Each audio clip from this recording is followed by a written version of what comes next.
అభివృద్ధి గురించి నిన్న మాట్లాడడం జరిగింది. వైఎస్ఆర్సీపీ నాయకులు, వైఎస్ఆర్సీపీ పార్టీ నాయకులు అందరూ అభివృద్ధి గురించి మాట్లాడడం జరిగింది. నేను కార్పొరేటర్ అయిన తర్వాత 3.5 సంవత్సరం కార్పొరేషన్లో వాళ్ళు అధికారం ఉన్నప్పుడు 3.5 సంవత్సరానికి కార్పొరేటర్గా ఉన్నాను. కనీసం వాళ్ళు నా డివిజన్లో 1 లక్ష రూపాయలు పని చేయలే. బట్ ఈరోజు ఇప్పటికీ 50 లక్షల రూపాయల టెండర్ నేను పిలిపించాను. 50 లక్షల రూపాయల్లో సుమారు 20 లక్షల రూపాయలు పని పూర్తి అయింది. ఇంకా 32 లక్షల రూపాయలు టెండర్లో ఉంది. అది కూడా రేపు మాపో వర్క్ స్టార్ట్ చేయబోతున్నాం. సో అభివృద్ధి అంటే తెలుగుదేశం పార్టీ యొక్క నినాదమే పేదలు అనే వాళ్ళు ఉండకూడదు. ప్రతి మనిషి, ప్రతి సమాజంలో, ఈ ప్రజాస్వామ్యంలో ప్రతి ఒక్కరు సమానంగా ఉండాలి, సమానత్వంతో బ్రతకాలి, అందరూ సమానంగా ఉండాలనే దీంతో ఆ విధంగా వచ్చిన పార్టీ తెలుగుదేశం పార్టీ. కింద నుండి పై వరకు మా నాయకులు అందరూ కూడా మా పార్టీలు ఏ విధంగా అభివృద్ధి చేయాలి, మన రాష్ట్రాన్ని అభివృద్ధి చేయాలి, మన ప్రాంతాన్ని అభివృద్ధి చేయాలి, మన డివిజన్ని అభివృద్ధి చేయాలి, మన పట్టణాన్ని అభివృద్ధి చేయాలి, ఆ విధంగా వచ్చిన పార్టీ తెలుగుదేశం పార్టీ. ఆ విధంగా వచ్చిన నాయకుడే ఈరోజు మా ఎమ్మెల్యే. ఆయనకి ఏమి లేకుండా చిత్తూరు రాలే. బట్ ఆయన ఒకే ఒక మాట అన్నారు. ఫస్ట్ నేనే ఆయన కలిసిన తర్వాత ఒకే మాట అన్నారు. చిత్తూరు పట్టణాన్ని గత 30-40 ఏళ్ళుగా మనం ఎంతో చరిత్ర వెనకాల పోయినాం. ఈరోజు మన చిత్తూరు పట్టణం వచ్చి, ఎందుకంటే బ్రిటిష్ కాలం నుండి కార్పొరేషన్ మున్సిపాలిటీగా ఉంది చిత్తూరు. 1917లో చిత్తూరు మున్సిపాలిటీగా ఏర్పడింది. సుమారు 105 సంవత్సరాలుగా మున్సిపాలిటీగా ఉంది. బట్ అన్నిటికన్నా మనకి వెనకాల వచ్చిన తిరుపతి కానీ, మదనపల్లి కానీ, మిగతా అన్ని మున్సిపాలిటీలు ఈరోజు నెంబర్ 1 కార్పొరేషన్ తయారైంది. బట్ చిత్తూరు మాత్రము సుమారు ఒక 30-40 ఏళ్ళు వెనకాల పోయింది. సో అలాంటి ప్రాంతంలో మనం వచ్చాము. ఆయన కూడా ఎమ్మెల్యే గారు ఒకే మాట అన్నారు. నేను ఈ ప్రాంతంలో పుట్టాను, ఈ ప్రాంతంలో బ్రతికాం, ఈ ప్రాంతంలో ఉంటాం. ఇప్పటి నుండి మనము ఈ చిత్తూరు పట్టణంలో ఒక మంచి డెవలప్మెంట్గా, అభివృద్ధిగా తీసుకొని రావాలి. అదేవిధంగా కంపెనీలు చాలా కంపెనీలు మేము గత 3 నెలలకు ముందు ఒకసారి సమావేశం పెట్టాము. ఆ సమావేశంలో కంపెనీ పెట్టాము. నేను కూడా ఆ సమావేశానికి వెళ్ళిన తర్వాత 11 కంపెనీలు మనకు చిత్తూరుకి వచ్చినాయి. వాళ్ళతో సమావేశం పెట్టాం. సమావేశం జరిగితే 4 కంపెనీలు, సాఫ్ట్వేర్ కంపెనీలు ముందుకు వచ్చి మేము చిత్తూరు పట్టణంలో పెడతా ఉన్నాం. ఎందుకంటే బెంగళూరులో 1 ఎకరా కొనాలంటే 10 కోట్ల రూపాయలు పడుతుంది. అదే చిత్తూరు అయితే 1 కోటి రూపాయలు పడతాయి. 10 కోట్లు, వాళ్ళు 10 ఎకరాలు కొనాలంటే 100 కోట్లు అవుతుంది. మనకు 10 కోట్లని 10 ఎకరాలు మనకు వస్తాయి. సో మనకు అన్ని రోడ్స్ కానీ, ఎక్స్ప్రెస్ హైవే, తర్చూరు హైవే, మన ట్రైన్ కానీ వచ్చింది, బుల్లెట్ ట్రైన్ వస్తూ ఉంది. సో అంతా బెంగళూరు, చెన్నై కారిడార్, మంచి సాఫ్ట్వేర్ కారిడార్ బాగుంటుందని చెప్పి అందరూ కోరుకొని అదేవిధంగా ఈ డెవలప్ చేయాలని చెప్పి అనుకున్నాం. మొన్నటి వరకు NAC వచ్చినారు. NAC అంటే మనం నేషనల్ అకాడమిక్ వాళ్ళు NAC వచ్చారు యూనివర్సిటీ పెట్టడానికి. దానికోసము ఎమ్మెల్యే గారు వాళ్ళు వచ్చే టీముకు ముందు ఆ కంప్లీట్గా ఆయన సొంత నిధులతో ఆ కాలేజీ మొత్తం పెయింటింగ్ చేయించి ఎందుకంటే వాళ్ళు వచ్చిన తర్వాత ఏమేమి ఫెసిలిటీ ఉన్నాయి వీళ్ళకి అని దానికి ఎంక్వైరీ కోసం వచ్చారు. అందుకోసం వాళ్ళంతా వచ్చిన తర్వాత అవన్నీ చేశారు. సో ఆ విధంగా ఎమ్మెల్యే వచ్చిందే ఈ రోజు వరకు కూడా రాత్రి 9 కాదు 10 గంటల వరకు మేము ఉండాము. సుమారు అప్పుడు కూడా 30-40 మంది ఉంటారు ఆయన దగ్గర. ఎందుకంటే డెవలప్మెంట్ ఎవరు అడిగినా, ఏ పని అడిగినా, ఎవరికి ఎప్పుడు కావాలన్నా ఆ టైంలో ఆయన దగ్గర ఉండి వాళ్ళ పనిని అప్పటికప్పుడే పరిష్కారం చేస్తూ ఉంటాం. అదే విధంగా ఆయన ద్వారానే మేము కూడా ఈరోజు చిత్తూరుని అందరూ కలిసికట్టుగా, మేమందరూ మా పార్టీ తరఫున మా నాయకులు అందరూ కలిసికట్టుగా చిత్తూరుని మంచి ఒక ఎడ్యుకేషన్ హబ్గా, మంచి బ్రాండ్గా తీసుకొని రావాలని ఒక కోరికతోనే ఈరోజు మేము అభివృద్ధి ముందుకు పోతున్నాము. సో ఇలాంటి వైఎస్ఆర్ నాయకులు చెప్పిన మాటలు మనం వినాల్సిన పనిలే.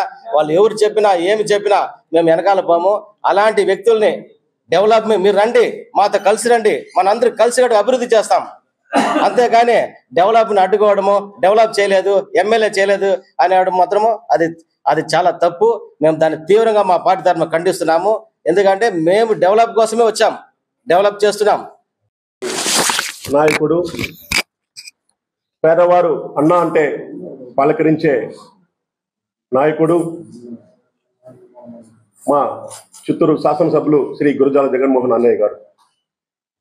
మొన్నటికి మొన్న ఆయన పుట్టినరోజు భారీ ఎత్తుగా పేదవారు ఆర్థికంగా బలోపేతం కావాలటనేసి తోపుడు బండ్లు అయితేనేమి, టీ స్టాల్ బండ్లు అయితేనేమి, ఇంకా కొన్ని బండ్లు కూడా ఇవ్వడం కూడా జరిగింది.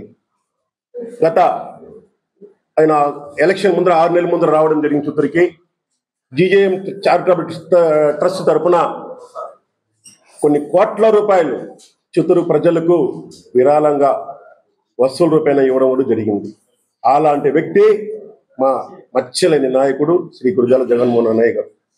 నిన్నటి రోజున వైసీపీ అభ్యర్థి శ్రీ విజయనందరెడ్డి గారు మా ఎమ్మెల్యే గారిని చాలా హేళనగా మాట్లాడడం అనేది మేము తెలుగుదేశం పార్టీ పక్షాన తీవ్రంగా ఖండిస్తున్నాము, బీసీల పక్షాన కూడా ఖండిస్తున్నాము.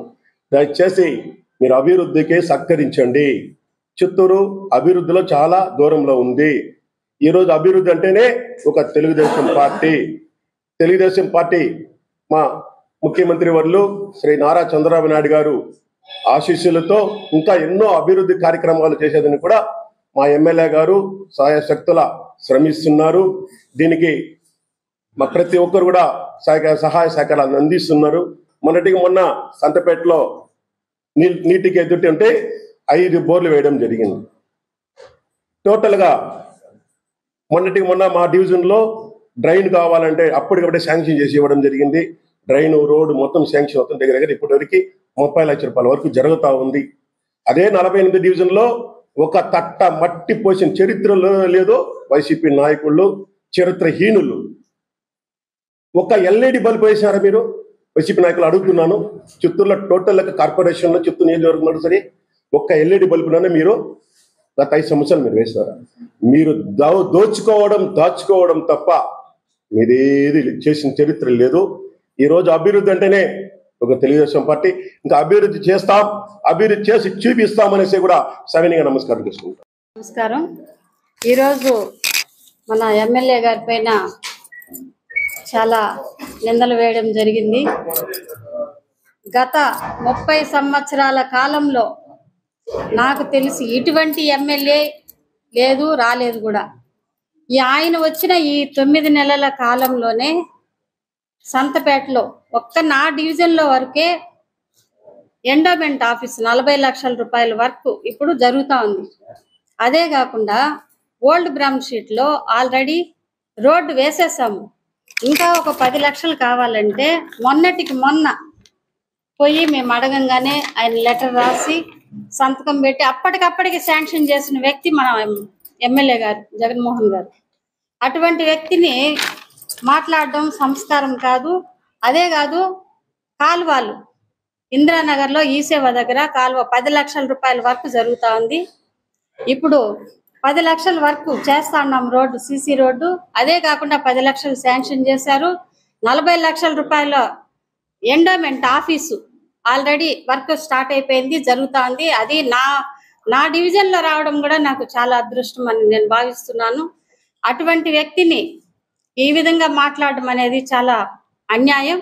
అడగంగానే ఏ ఒక్క పని కూడా పోయి ఇది ఈ విధంగా మాకు కావాలన్నా అని చెప్పి అడగంగానే చేసేటువంటి వ్యక్తిని విమర్శించడం మంచిది కాదని మేము భావిస్తున్నాము.